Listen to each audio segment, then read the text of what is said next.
तथागत बुद्ध के चरणों में बाबा साहब अम्बेडकर जी के विचारों को नमन करता हूँ। आज पंजाब में यहाँ पर जिनके वजह से मैं आया हूँ, हमारा मल परिवार, अर्जिंदर मल जी, चंचल मल जी, और आप लोगों ने यहाँ पर मुझे इनवाइट किया। मैं आप सभी लोगों को धन्यवाद देता हूँ। सभी लोगों को जय भीम। सर जी ने तो बहुत सारी रिस्पॉन्सिबिलिटी मेरे पे रखी है कि आप लोगों को बताएं क्या दिशा देनी है। देखिए, आज मेरे ख्याल से 2 दिसंबर है। 6 दिसंबर को बाबा साहब अम्बेडकर जी का महापरिनिर्वाण हुआ। बाबा साहब अम्बेडकर जी ने पूरा जो जीवन है ये समाज के लिए अर्पित किया। बाबा साहब अम्बेडकर जी का पूरा जीवन 5 दिसंबर के रात को 2 बजे तक नानक चंद रत्तू बाबा साहब अम्बेडकर जी के साथ थे, और 2 बजे के बाद बाबा साहब अम्बेडकर जी का नींद में ही उनका महापरिनिर्वाण हो गया। लेकिन रात के 2 बजे तक भी बाबा साहब अम्बेडकर अपने परिवार के लिए काम नहीं कर रहे थे। नानक चंद रत्तू बाबा साहब अम्बेडकर जी के साथ रात के 2 बजे तक थे। बाबा साहब अम्बेडकर जी ने 1 या 1.5 महीने पहले ही बौद्ध धर्म की दीक्षा पहले खुद ली थी और फिर लाखों लोगों को दी थी। बाबा साहब अम्बेडकर अपने अंतिम सांस तक मेरा समाज बौद्ध धर्म को कैसे पालन करेगा, बुद्धिज्म के लिए कैसे उसको अंगीकार करेगा, इसलिए बाबा साहब अम्बेडकर बुद्धा एंड हिज धम्मा, बुद्ध और उनका धम्म, ये ग्रंथ बाबा साहब रात के 2 बजे तक लिख रहे थे। बाबा साहब को पता था, बाबा साहब को यह अंदेशा हो गया था बहुत पहले ही। बाबा साहब के आखिर के स्पीचेस है, उसमें बाबा साहब यही कहते कि मैं ज्यादा जीऊंगा नहीं, मैं ज्यादा अब जीने नहीं वाला हूं, और जितना भी आयु मुझे मिला है ये मैं बौद्ध धर्म के प्रचार और प्रसार के लिए लगाने वाला हूं। बाबा साहब को ये पता था कि उनका अंतिम समय नजदीक आया है, लेकिन ऐसे हालात में भी वो अपने परिवार के लिए अपने प्रॉपर्टी की विल तैयार नहीं कर रहे थे कि मेरी ये बिल्डिंग मेरे ये बच्चे को, मेरी ये बिल्डिंग मेरे ये नेफ्यू को, ये बिल्डिंग ये भी सविता माई को। अपने प्रॉपर्टी की, अपने संपत्ति की बाबा साहब अम्बेडकर विल तैयार नहीं कर रहे थे। बाबा साहब अम्बेडकर अंतिम समय तक मेरा ये समाज बौद्ध धर्म को कैसे लेकर जाएगा, आगे कैसे पालन करेगा, उसका ग्रंथ तैयार कर रहे थे। यानी अंतिम सांस तक बाबा साहब के जहन में, बाबा साहब के विचार में उनका परिवार नहीं था, समाज था। बाबा साहब के दिमाग में, बाबा साहब के मन में ये समाज था। और इसलिए मैं हमेशा कहता हूं कि मैं ये जो यहां पर खड़ा हूं ये बाबा साहब का परिवार नहीं है, ये जो मेरे सामने बैठा है ये बाबा साहब का परिवार है।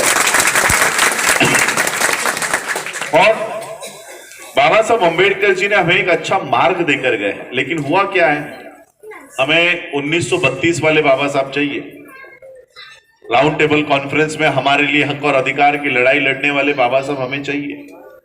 हमें 1927 में महाड़ के चौदार तालाब की आंदोलन करने वाले बाबा साहब हमें चाहिए, लेकिन बौद्ध धर्म स्वीकारने वाले बाबा साहब हमें नहीं चाहिए, क्योंकि वहां पर हमें हमारी रीति रिवाज छोड़कर आना पड़ता है, हमारे भगवानों को छोड़कर आना पड़ेगा, और इसलिए हम वो बाबा साहब को कभी इंट्रोड्यूस नहीं करते, वो बाबा साहब हमारे लोगों को प्रेजेंट नहीं करते।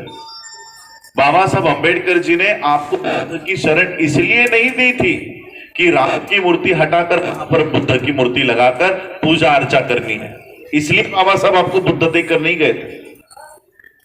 बाबा साहब अम्बेडकर जी के बौद्ध धर्म के जो स्पीचेस हैं उसमें बाबा साहब यही कहते हैं कि सामाजिक न्याय की लड़ाई लड़ने के लिए हम बुद्धिज्म की ओर जा रहे हैं, सामाजिक न्याय की लड़ाई के लिए।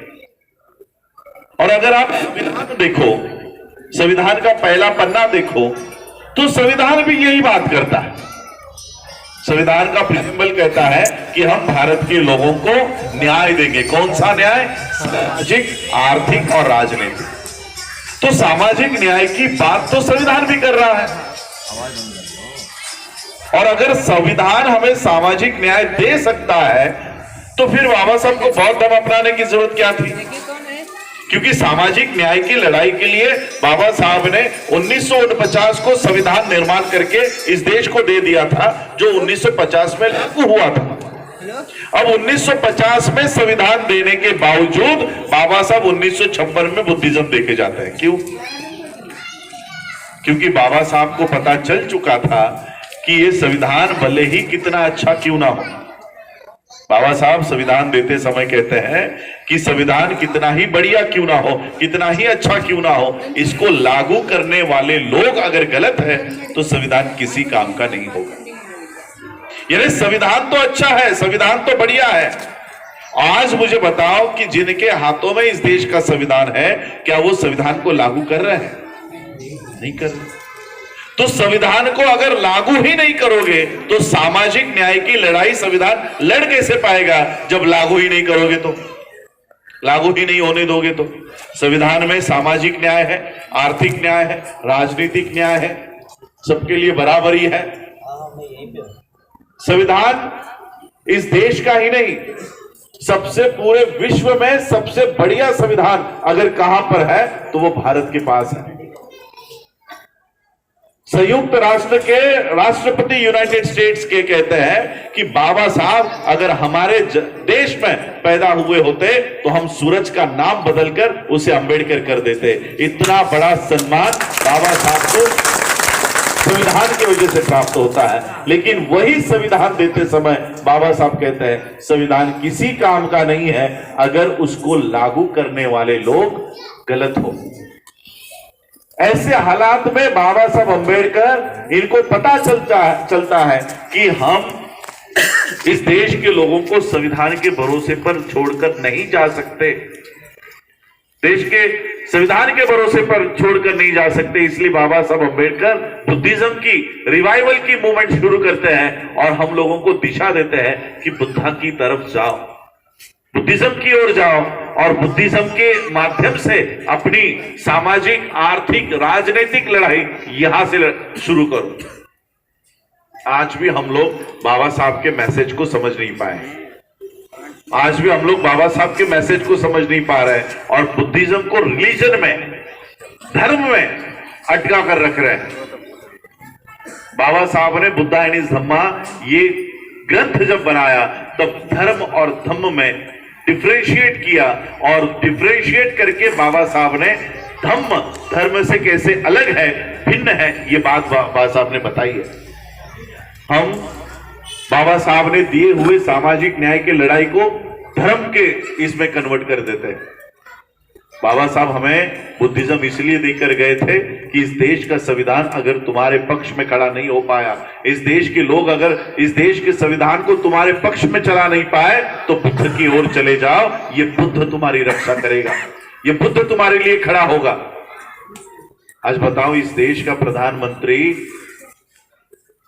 प्रधानमंत्री जो आरएसएस की विचारधारा का है, जो ब्राह्मणी विचारधारा के लिए काम करता है, आज उसे भी प्रदेश में जाने के बाद बुद्धा का नाम लेने पर वो मजबूर होता है, बुद्धा का नाम लेने के लिए मजबूर होता है। क्यों होता होगा?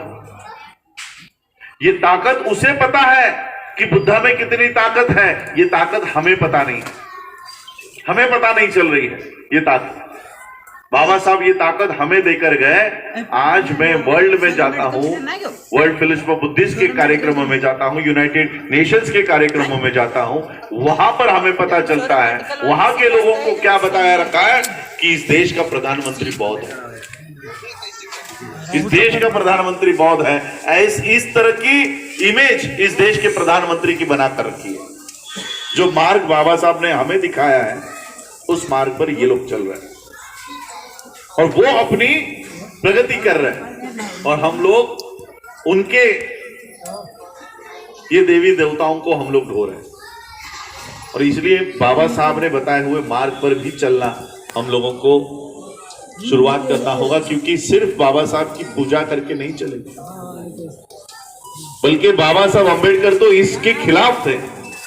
आज पूरे देश भर में जब हम देखते हैं तो बाबा साहब को भगवान बनाने की मुहिम चल रही है। बाबा साहब को भगवान बनाने की मुहिम इस देश में चल रही है। मोदी भी बाबा साहब का नाम लेता है, गांधी भी नाम लेता है, केजरीवाल भी लेता है ना। आपके यहाँ पर तो बाबा साहब की फोटो लगाने का आदेश आ गया है, हर है ना, पंजाब में ही है हम लोग। बाबा साहब और भगत सिंह जी की फोटो सभी सरकारी कार्यालयों में लगाई जाएगी। एक तरफ बाबा साहब की फोटो लगाने का आदेश सरकारें दे रही है और दूसरी